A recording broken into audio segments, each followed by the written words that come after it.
Bonjour à toutes et à tous, heureux de vous retrouver sur vtte.fr pour un nouvel essai. Aujourd'hui, je vais vous présenter la nouvelle gamme Rocky Mountain Powerplay avec d'un côté l'Instinct, un All Mountain polyvalent, et de l'autre l'Altitude, un véritable enduro. On se retrouve sur le terrain pour une brève présentation des deux modèles. Pour l'essai du nouveau Rocky Mountain Altitude Powerplay, un vélo qui a pas mal évolué en 2022 avec entre autres une nouvelle motorisation positionnée différemment dans le cadre, ce qui permet d'avoir une batterie désormais qui est amovible, des roues de 29 et aussi une géométrie modulable bien plus pratique à utiliser et plus simple. Donc c'est relativement positif tout ça. Dès les premiers tours de roue, on a bien la sensation d'être sur un Rocky, c'est-à-dire que on garde un vélo assez vif, maniable, et qui a une bonne position de pédalage, un poste de pilotage qui tombe bien sous les mains. Donc à ce niveau-là, pas de surprise, on est comme à la maison si on connaît l'ancien Rocky Mountain Altitude Powerplay. Avec les roues de 29, en plus, il est relativement facile dans les passages cassants, qui franchit drôlement bien les obstacles, le rocher, tout ça, ça marche super bien. Donc c'est très positif.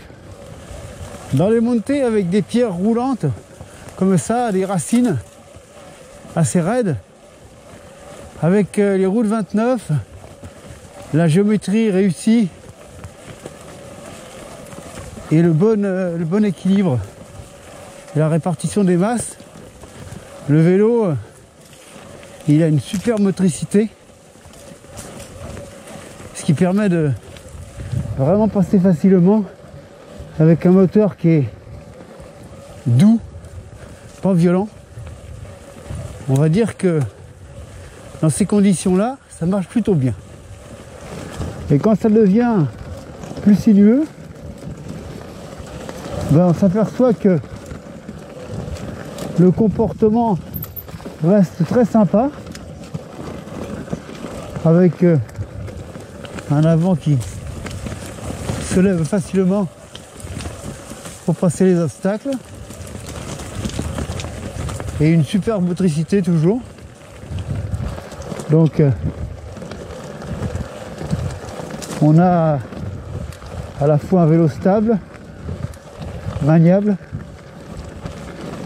et qui motorise bien.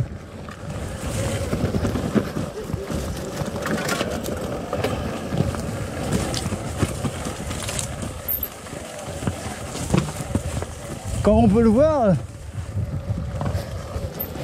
dans les passages plus raides et plus techniques, il s'en sort bien aussi, mais il faut juste s'habituer à la motorisation qui demande à ce qu'on appuie plus fort sur les pédales,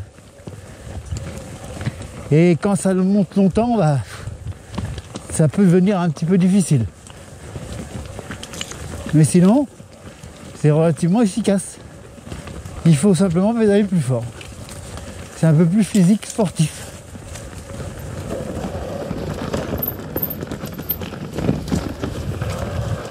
On va dire que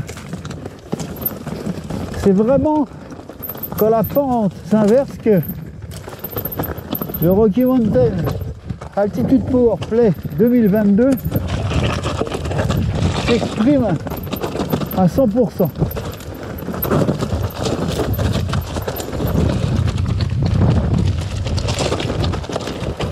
C'est vraiment un régal. Dès qu'on prend un peu de vitesse là, il survole les obstacles, c'est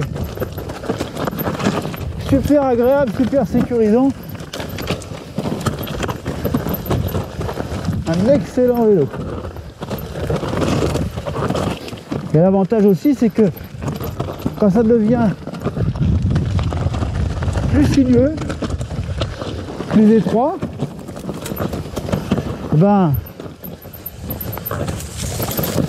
on est vraiment aussi à l'aise. Et ça reste très facile à piloter.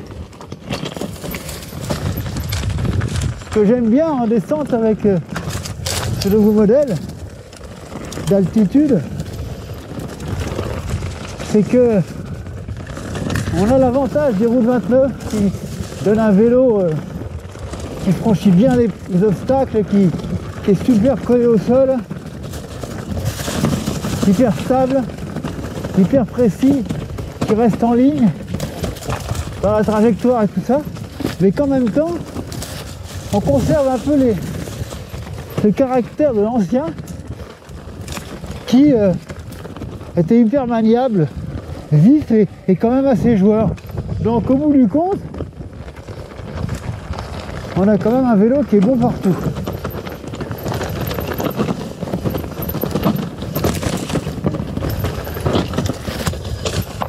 Alors bien sûr, l'Instinct adopte les mêmes modifications que l'altitude au niveau de la batterie, de la position du moteur, etc. etc. L'évolution est la même, mais comme il avait déjà des Route 29, il les conserve évidemment. Sinon, on a affaire à un vélo qui est beaucoup plus polyvalent, qui fait 23,5 kg, c'est-à-dire quasiment le même poids que l'altitude, mais du fait de l'équipement et du programme du vélo, c'est pas un enduro, c'est un petit all mountain, donc forcément, alu par rapport au carbone, il arrive à peu près avec des pneus plus légers, etc., etc., et des suspensions nettement moins lourdes aussi. On a quasiment le même poids. Donc voilà, c'est un super vélo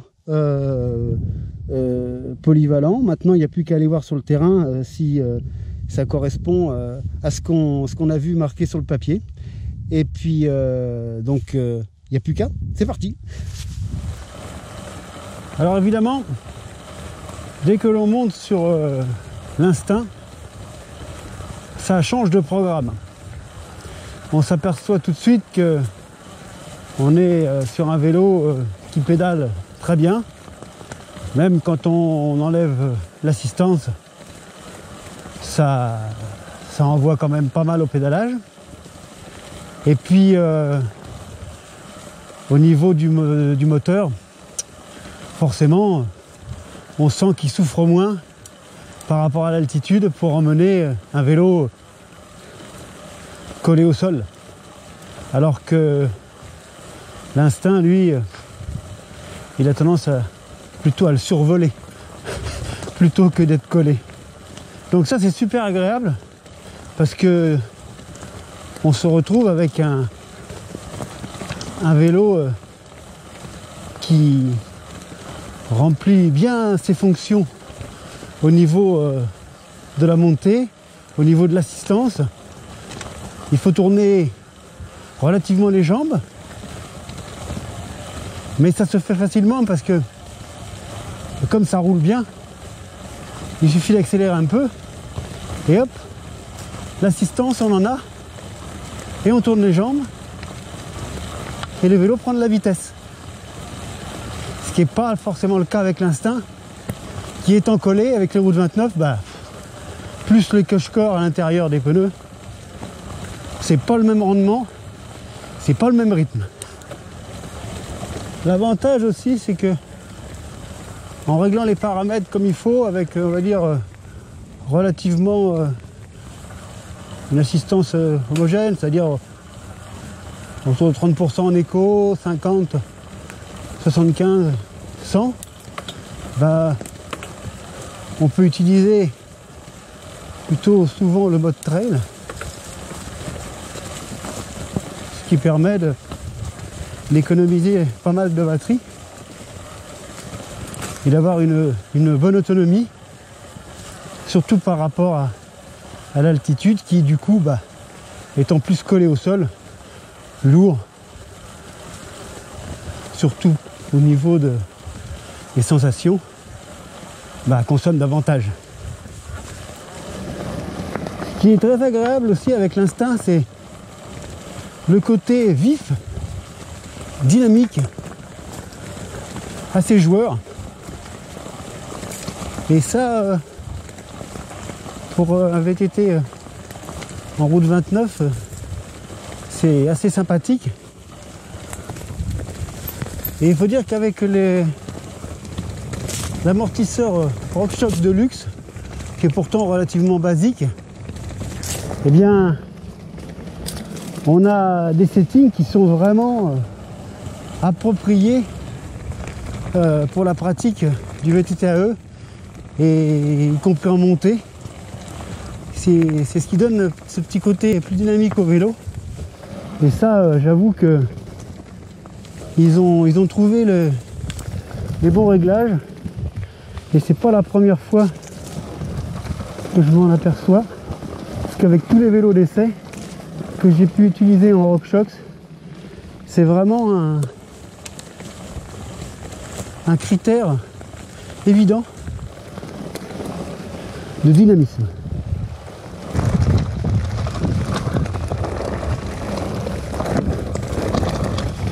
En descente, on a vraiment un vélo qui est super sympa, maniable, et qui aussi encaisse bien les chocs. Il faut quand même aller assez vite.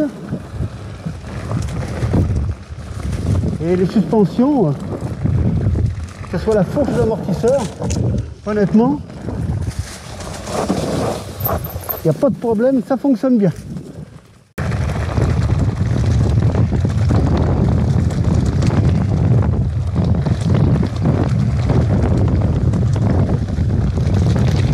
Dans les portions rapides comme ça en pierre, c'est quand même assez surprenant de voir que le vélo se comporte super bien.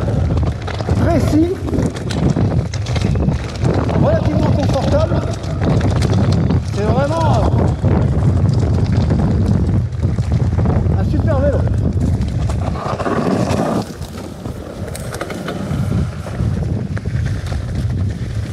Dans les passages plus cassants avec des pierres, des marches comme ça là, il faut vraiment faire attention parce que les manivelles sont un peu longues et ça a tendance à parfois toucher le sol. Mais bon, en faisant gaffe, ça passe. Après en descente, même quand c'est cassant un peu comme ça, il y a pas mal de pierres roulantes,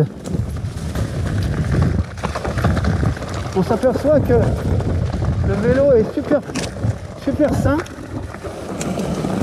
Avec les routes 29, ça donne vraiment un côté bien stable sur l'angle et tout. Précis.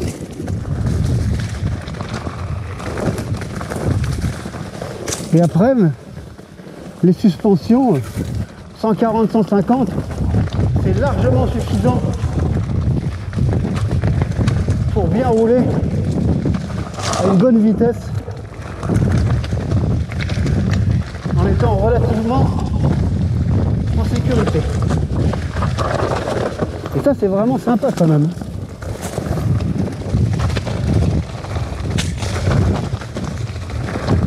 Bref, un bon vélo polyvalent, aussi bon en montée qu'en descente. Il est temps de se retrouver en statique pour une petite conclusion. Eh bien, je crois qu'il est temps de conclure ce petit face-à-face entre le Powerplay Altitude et le Powerplay Instinct. Alors, brièvement, ce qu'on peut dire, c'est que l'Instinct est beaucoup plus polyvalent et se réserve, on va dire, une bonne part du marché pour la plupart des pratiquants, parce que c'est avec ce vélo qu'on pourra faire le plus de choses, y compris si on roule dans une région moins cassante et moins montagne. Et puis, on va dire aussi que c'est le modèle en alu avec les suspensions RockShox convient parfaitement justement à cette utilisation polyvalente. parce qu'on a un vélo qui est dynamique, qui fonctionne très bien et qui passe partout, en montée comme en descente. Donc pour moi, c'est le meilleur choix entre les deux PowerPlay pour une utilisation polyvalente. Donc pour résumer, si vous habitez à la montagne, que vous faites de la descente et surtout que vous avez envie de faire de la compétition en enduro, c'est l'altitude qu'il vous faut. En revanche, si vous avez une utilisation plus polyvalente, que vous habitez en colline ou des régions qui sont un peu moins accidentées, je vous conseille l'Instinct qui permettra d'avoir une pratique à 100% VTT-AE, que ce soit en montée comme en descente. Voilà. Et bien pour plus de détails, surtout n'hésitez pas à vous rendre sur vttae.fr pour lire l'intégralité de ce face-à-face. Et puis quant à moi, je vous dis à bientôt pour un prochain essai. Allez, ciao ciao!